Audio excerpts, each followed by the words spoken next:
എളുപ്പത്തിൽ ചെയ്തെടുക്കാൻ പറ്റുന്നതാണ്. ആദ്യം തന്നെ ഇതുപോലെ ഒരു വലിയൊരു പാത്രം എടുക്കുക. അതിലോട്ട് നമുക്ക് പഴം ഒക്കെ തൊലി കളഞ്ഞ് ഇതിലോട്ട് ചേർത്ത് കൊടുക്കാം. അപ്പോൾ ചെറുപഴം എടുക്കുമ്പോൾ അത് പാളയംതുടം പഴം എടുക്കാൻ നോക്കുക. നമ്മൾ ഏത്തപ്പഴത്തിലൊന്നും ഇത് ചെയ്യില്ല, ഇതുപോലത്തെ ചെറുപഴത്തിലാണ് ഇത് കൂടുതലും ചെയ്യുന്നത്. അപ്പോൾ തൊലിയൊക്കെ മാറ്റി നമുക്ക് ഇതിലോട്ട് ചേർത്ത് കൊടുക്കണം. ഇത് തയ്യാറാക്കാൻ വേണ്ടി നമുക്ക് മിക്സിയിലൊന്നും അടിച്ചെടുക്കേണ്ട കാര്യമൊന്നുമില്ല, അല്ലാതെ തന്നെ നമുക്ക് തയ്യാറാക്കിയെടുക്കാം. 2 മിനിറ്റ് കൊണ്ട് നമുക്കത് വേഗം ചെയ്തെടുക്കാനും പറ്റും.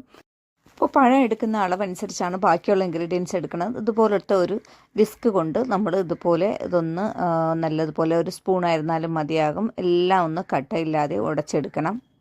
അപ്പോൾ കട്ടയില്ലാതെ ഇതുപോലെ ഉടച്ചെടുത്ത് ചെറിയ ചെറിയ കുഞ്ഞു കുഞ്ഞു പീസുകളൊക്കെ കിടന്നാൽ കുഴപ്പമില്ല, നമുക്ക് ചെറിയ രീതിയിൽ കടിക്കാനും കിട്ടും.